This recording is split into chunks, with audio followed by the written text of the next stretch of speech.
बिस्मिल्लाहिर्रहमानिर्रहीम। अस्सलाम वालेकुम। मेरा नाम अब्दुल करीम गिल है और मेरे साथ हैं वकास शफकत कालो। दुनिया का जो एक पॉलिटिकल अरीना है उसके अंदर इतनी तब्दीलियां आ रही हैं कि डे बाई डे एक नई अपडेट आती है। जो कल के दुश्मन थे आज के दोस्त बनते जा रहे हैं, जो आज के दोस्त हैं वो कल के दुश्मन बनते जा रहे हैं। ये दुनिया के जो प्लेटफॉर्म में जो तब्दीलियां हैं, अपने इंटरेस्ट हैं या वक्त के साथ जो फैसले होते हैं, यही आपकी डायरेक्शन देती हैं, यही आपकी फॉरेन पॉलिसी का तयन करते हैं। अमेरिका के अंदर जो इस जंग को कंटिन्यू रखने के लिए, क्योंकि 1977 में एक इन्होंने बिल पास किया था कि अगर अमेरिकन प्रेसिडेंट कहीं जंग लड़ता है तो 60 डेज तक तो वो जंग लड़ सकते हैं। आफ्टर 60 डेज जब उसको कंटिन्यू करना हो तो आपको बिल पास करवाना पड़ेगा कांग्रेस से, क्योंकि ये समझते हैं कि जो उनकी इंटरनल सिक्योरिटी और उनकी नेशनल सिक्योरिटी वो थ्रेट है या नेशनल सिक्योरिटी चैलेंज। विकास, अमेरिका के अंदर एक डिबेट है। डिबेट क्या है कि जो उनकी कांग्रेस है उसमें और उनके डेमोक्रेट्स और रिपब्लिकन के दरमियान ये पहली दफा हुआ है कि कभी भी ईरान इसराइल के मामले में वो कभी भी इस तरह डिवाइड नहीं हुए। लेकिन इस तरह वो आज जो बिल को लेके डिवाइड हुए हैं, ओपिनियन को लेके डिवाइड हुए हैं। जेडी वैंस की आप पॉडकास्ट देख लें, मार्को रूबियो की आप प्रेस कॉन्फ्रेंस देख लें, तो वो मनज़्ज़म पॉलिटिकल सिस्टम, वो एक बिल्कुल एक ऑर्डर में चलने वाली जो सारे मामलात और लेजिस्लेशन, कहीं ये पॉलिटिकल क्राइसिस तो नहीं स्टार्ट हो गया या वोटर का प्रेशर तो नहीं? डेफिनेटली कुछ थिंक टैंक्स भी थे वो ट्रम्प के आने से पहले ये कह रहे थे अमेरिका में खुलेआम के जब ट्रम्प आएगा तो ये डिजास्टर्स होगा इस सोसाइटी के लिए प्लस हमारे कंट्री के लिए। तो उसकी चीजें अब आहिस्ता आहिस्ता आप देखें कि वो सामने आ रही हैं, वादे हो रही हैं। तो आप देख सकते हैं कि जो ट्रम्प ने ये सारे सिनेरियो में किसी भी जगह पे आप देखें कि उसने कौम को अपनी कौम को यूनाइट करने का नहीं सोचा। देखिए बातें करने से एक और चीज है, लेकिन जब एक यूनिटी वाला जो फैक्टर है वो ओबामा में बहुत ज्यादा था। जल थे एज ए नेशन वो लोग। इवन बुश का जो दौर है वो सबसे वर्स्ट तरीन, मतलब आप समझ लें कि दौर है, उसमें भी उसने जल रखा कौम को। बट डेफिनेटली, जो क्योंकि वो पोलराइजेशन बट जो पोलराइजेशन ट्रम्प के दौर में है उसकी मिसाल मुझे नहीं लगता कि किसी दौर में भी हो ऐसी। तो जो पोलराइजेशन इसने क्रिएट की है वो आहिस्ता आहिस्ता सोसाइटी को डिटीरिएट कर रही है अमेरिका में। तो ये आप सही कह रहे हैं, आपका जो इशारा है इधर इस सिमत ठीक है कि ट्रम्प जो है वो उसको डिटीरिएट कर रहा है एक तो। और दूसरा जो यूनिटी थी एक दौर में अमेरिका की, जो इनलाइन थे वो लोग एज ए, मतलब आप समझ रहे हैं कि कौम वो थोड़ी सी आप समझ रहे हैं कि बिलो पार है।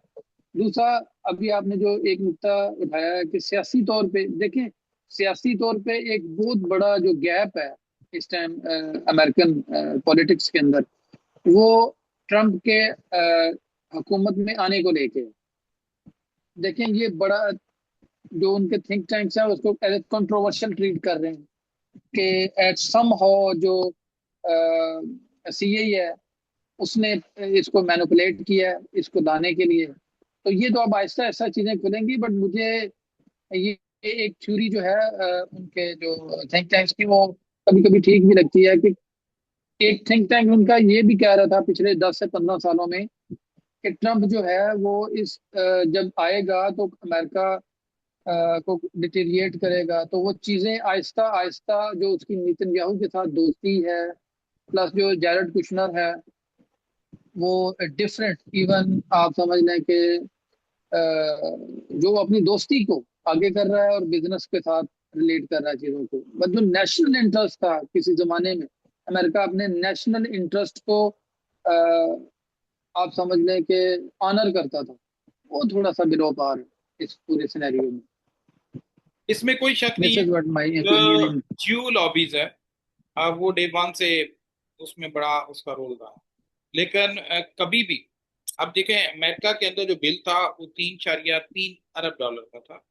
इसराइल सपोर्ट का, उसमें डिफरेंट टाइप ये की। आप ग्रांट की बात कर, सॉरी। जी जी। ये जी जी। आप ग्रांट की बात, जी अच्छा। जी। अब उस पे इनकी ठीक वोटिंग ठीक। होनी थी। अमेरिका में पहली दफा हुआ है कि यूनानिमसली वो पास नहीं हुआ। अब इस बिल में रिपब्लिकन ने तो टोटली उसको सपोर्ट किया है, बट डेमोक्रेट जो है वो दो हिस्सों में डिवाइड। इसका मतलब ये है कि अमेरिकन पॉपुलेशन का लोकल सोसाइटी का प्रेशर है, और हर कैंडिडेट को पता है कि मिड टर्म इलेक्शन आ रहे हैं, तो हम किस तरह इसको टैकल करेंगे। क्योंकि अगर ये अमेरिका की हिस्ट्री में पहली दफा हुआ है कि ये इस तरह डिवाइड हुए हैं। And on the other side, JD Vance का जो पॉडकास्ट है उसमें कहा है कि इसराइल लॉबी जो है वो कभी भी अमन नहीं चाहती और हमेशा वॉर चाहती है, और वो कभी भी इस जंग को खत्म करने नहीं चाहे। और इसराइली जो वॉर है, जो है लॉबीइस्ट जो है, जियो लॉबी है, वो इतनी इन्फिल्ट्रेट कर चुकी है कि जितनी भी मीडिया इंडस्ट्री है, जो प्रेशर बिल्ड है, थिंक टैंक है, जो भी उसमें टॉप टू डाउन उनकी इन्फिल्ट्रेशन है। It's on the other hand, Marco Rubio की जो प्रेस कॉन्फ्रेंस ने कहा है कि जो लेफ्ट विंग पॉलिटिकल टेररिज्म, अब उसका ताल्लुक इशारा किसकी तरफ था, आइदर वो वाइस प्रेसिडेंट जेडी वैंस की तरफ से था या किसकी तरफ था, दैट्स अनदर स्टोरी। और it will clear after few days, क्योंकि इसमें ज्यादा टाइम नहीं लगेगा। नेतन्याहू विजिट करने जा रहे हैं America. And Zohran Mamdani, mayor of New York, वो जो है उनके बारे में कह रहे हैं कि he is war criminal Netanyahu, as per international criminal court, इसको अरेस्ट करना चाहिए। Is that possible for a mayor to arrest prime minister of any state? Because if he is a PM of Israel, तो वो definitely state guest होगा। क्या ज़हरान ममदानी की जो jurisdiction या जुरिस्प्रूडेंस इतनी है कि वो ये काम कर सके? देखिए, ये एक मेयर का एज पब्लिक स्टंट तो हो सकता है, लेकिन मुझे नहीं लगता। अभी आपने जो बताया कि वो एज ए स्टेट गेस्ट जाएंगे, तो ये तो स्टेट का प्रोगेटिव है, वो उसको मतलब प्रोपेगेट कर सकते हैं। बट बात यह है कि जोहरान ममदानी मुझे नहीं लगता कि कर सके। ये एक पब्लिक स्टंट तो हो सकता है न्यूयॉर्क न्यूयॉर्क की जो आवाम है उसको राजी करने के लिए। वो दूसरा ये कि डेफिनेटली वोटर को सपोर्ट करने के लिए जी, बिल्कुल ऐसा ही, क्रिश्चियनिटी है। क्योंकि तो न्यूयॉर्क चूंकि एक बिजनेस हब है, उसमें मैनहट्टन है, उसमें बाकी इनके जो मेन स्ट्रीम फाइनेंशियल इंस्टीट्यूशंस हैं, तो वो उनको जरा, वो लोग आप देख सकते हैं उधर यहूदी भी बड़ी तादाद में बिजनेस करते हैं, एक तो चीज है, उनको एक सोशल प्रेशर क्रिएट करने के लिए उनको। एक चीज है, देखिए जब स्टेट गेस्ट होता है तो दैट फेडरल डोमेन होती है, number one. Second, yes, federal. अगर इफ ही डिड या करता है कोई क्राइम ऐसा in New York, then he can arrest. And third thing जो है, जो क्रिमिनल इंटरनेशनल क्रिमिनल कोर्ट है, अमेरिका उसको नहीं मानता। ठीक है, जब अमेरिका उसको मानता ही नहीं, लेवन से एक्सेप्ट ही नहीं करता, तो वो फिर उसकी जुरिस्डिक्शन भी नहीं होगी। It's just a political. अच्छा, स्टेट मानने की ना मानने की क्या वजह है, आप क्या समझते हैं? इसकी ना मानने की वजह यह है कि अगर हिस्ट्री में देखा जाए तो, अगर इंटरनेशनल क्रिमिनल कोर्ट जो है, इंटरनेशनल टेररिज्म कोर्ट, उसका अगर आप स्टार्ट हो जाए और अमेरिका भी उसका सिग्नेटरी हो जाए कि बिल्कुल इसके अकॉर्डिंगली स्टेट को आप पनिश कर सकते हैं, तो सबसे बड़ा तो टेररिज्म में अमेरिका डेफिनेट। हिमसेल्फ है। जापानीज के ऊपर बम फेंकना, वियतनाम के ऊपर केमिकल वेपन्स, को केमिकल डीडीटी, जो हाईली लीथल पॉइजन सब्सटेंस है उसका स्प्रे करना, बम्बार्डमेंट करना, इराक, लीबिया, ईरान, ईरान के ऊपर बच्चियों का जो स्कूल पे बम्बार्डमेंट करना, अफगानिस्तान में ह्यूमन लाइफ्स और कैजुअलिटी होना, तो ये तमाम चीजें वो वाली बात है कि वो ये वाला तोक अपने गले खुद डालेगा, तो इसलिए वो उसको कभी भी जितनी देर डिनाई करेगा उतनी देर उसके ऊपर ये सारे मामला नहीं चलेंगे। तो अगर एक्सेप्ट कर सकते दैट, वो लोगों को फिर डिफरेंट जो स्टेट्स हैं, ग्रेवेंसेस हैं सभी स्टेट्स के, तो वो फिर उनको अलाउ करेगा कि भाई आए हमारे खिलाफ केस करें, तो वो इसलिए इसको डिनाई कर रहा है। रीजनल स्टेट्स, ईरान की बात करें, ईरान वॉर का इम्पैक्ट ये पड़ा है कि जो कल के दोस्त थे वो आज के दुश्मन बन गए, और आज के जो दुश्मन थे वो दोस्ती की तरफ आ रहे हैं। UAE, Bahrain, Qatar, Kuwait, American bases थी, अमेरिकन वहां से उसकी लैंड यूटिलाइज करते थे अगेंस्ट ईरान। अब सुनने में आ रहा है एज पर सोर्सेस के यूएई स्पेशली, क्योंकि इस वॉर में शायद इतना लॉस ईरान का तो लॉस है ही है, इतना इसराइल का या अमेरिका का ना हुआ इकोनॉमिकली जितना यूएई का हुआ। और अगर एज ए साख किसी स्टेट की जो एक साख होती है, एक स्ट्रक्चर होती है, वो सबसे ज्यादा यूएई का लाभ। अब ये जो शो कर रहे हैं कि नेगोशिएशन, इज दैट पॉसिबल? क्या ये वाकई अमेरिका को छोड़ के इसराइल ईरान को सपोर्ट करने में की तरफ जाएंगे, और इसराइल, अमेरिका और इसराइल को कभी भी अलाउ नहीं करेंगे कि आप हमारी लैंड यूज करेंगे ईरान, जबकि यूएई ने तो उसको ओपनली इस्लामिक जो कार्ड है उसको एक्सेप्ट भी किया हुआ। I think American sun has set, it seems like that. तो मुझे ये लगता है कि जितनी भी ये मिडल ईस्ट पार्स हैं, इसमें पाकिस्तान ने चूंकि परफॉर्म करके दिखाया लास्ट मई की जंग में, तो बिल्कुल। मुझे लगता है कि, और अभी मीडिएशन करके भी पाकिस्तान ने जो सिस्टम में इंगेज किया यूएस को और ईरान को, प्लस पाकिस्तान के जो रशिया के साथ पिछले कुछ सालों से जो ताल्लुकात जो हैं वो, उनकी बर्फ पिघली है, और वो जो साइबेरियन आप समझ लें कि आइस था, वो क्रैक हुआ है। तो मुझे लग रहा है कि ये उस वजह से कुवैत और आप दूसरा कौन सा कंट्री बता रहे थे, कतर? कुवैत, कतर, अब यूएई ने कहा है कि हम ईरान यूएई, के सॉरी, साथ, यूएई ने कहा यूएई। हाँ। तो वो देख रहे हैं कि हम देखें, एक टर्म है ना कि आप घोड़े पे पैसा नहीं लगाते, जोकी पे लगाते हैं। तो इसी सिनेरियो में अगर देखा जाए तो इन इन कंट्रीज ने ये सोचा कि हम अमेरिका पे क्यों इतनी इन्वेस्टमेंट करें, जब वो इस खित्ते में उसका असर और रसूख कम होता जा रहा है, और अमेरिका खुद डिप्लीशन की तरफ जा रहा है।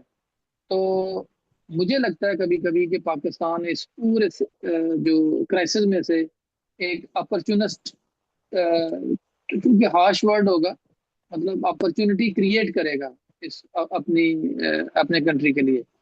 तो मुझे लेकिन लगता है कि पाकिस्तान इसमें लीडिंग रोल अदा करेगा with the wings of China and Russia. असल में पाकिस्तान का जो रोल है, front of back, with back support, diplomatic और हद तक सपोर्ट चाइना के साथ।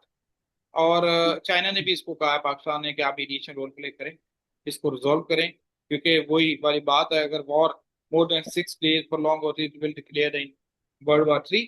एंड यूएई और जो अमेरिकन अलाइज है, जो आज के नहीं, लास्ट काफी डेकेड से अमेरिकन अलाइज हैं, उसमें यूएई, कुवैत या कतर, अगर उनको एयर बेसिस कह रहा है कि आप फौजी अपने निकालें। आज शाम की खबर है, उसने मेरे ख्याल है बहरीन से तो अपनी फोर्सेस निकालने का अंदिया भी दे दिया है अमेरिकन ने। अगर ये निकल जाते हैं तो इट्स मीन दैट कि अमेरिकन की जो रीजनल हेजमनी है वो खत्म होती जा रही है, और इसराइल की जो रीजनल इन्फिल्ट्रेशन थी, या रीजनल एक्सपेंशन थी, या रीजनल आप कहें कि उसकी इंटेलिजेंस बेस और हर तरह के मामलात में एक ग्रिप थी, वो खत्म हो जाएगी। तो ये चीजें तो बड़ी पॉजिटिव साइड पे जा रही हैं। और इन पॉजिटिव साइड में अगर देखा जाए तो ईरानियन जो हैं वो उभरते हुए आ रहे हैं, डेडिकेटेड, डिटरमिन। और पाकिस्तान जो है, पाकिस्तान का जो रोल है, जो इंडिया के साथ वॉर है, उसने पाकिस्तान का रोल का दुनिया में एक क्लियर इमेज, क्लियर मैसेज दे दिया है, Pakistan can do anything irrespective जो भी हो बैक पे। लेकिन अल्टीमेटली टेक्नोलॉजी, मैं लास्ट टाइम भी कहा था कि facilitation and other thing, but dedication, determine जो है, एंड सर्वाइवेबिलिटी, वो तो हमने आप में खुद कर दी है। और हमने इस चीज़ को साबित करके दिया है, पाकिस्तान की फोर्सेज ने, पाकिस्तान की आ, तमाम फोर्सेज, इंटेलिजेंस अदारे, मिलिट्री और पैरामिलिट्री स्टाफ, ट्रूप, सब ने, कि we can do anything whatever we plan. तो इसमें तो कोई शक नहीं है। और जो थर्ड सबसे बड़ा पैनिक क्रिएट हुए इन लास्ट 3 days, इससे पहले जो ईरानियन मिसाइल थे वो टारगेटेड नहीं होते। वो 100 मिसाइल अगर फायर किया है तो उसमें कोई 60 इंटरसेप्ट हो जाते थे, 20 दाएं बाएं कहीं जाके। But in last 3 to 4 days Iranian missiles pin point target location पे ही लग रहे हैं।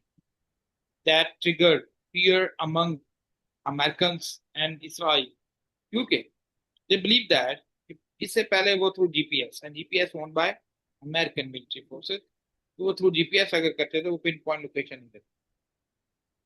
मुझे लगता है कि उनको कोई शक है कि इनको कुछ सपोर्ट कर रहा है।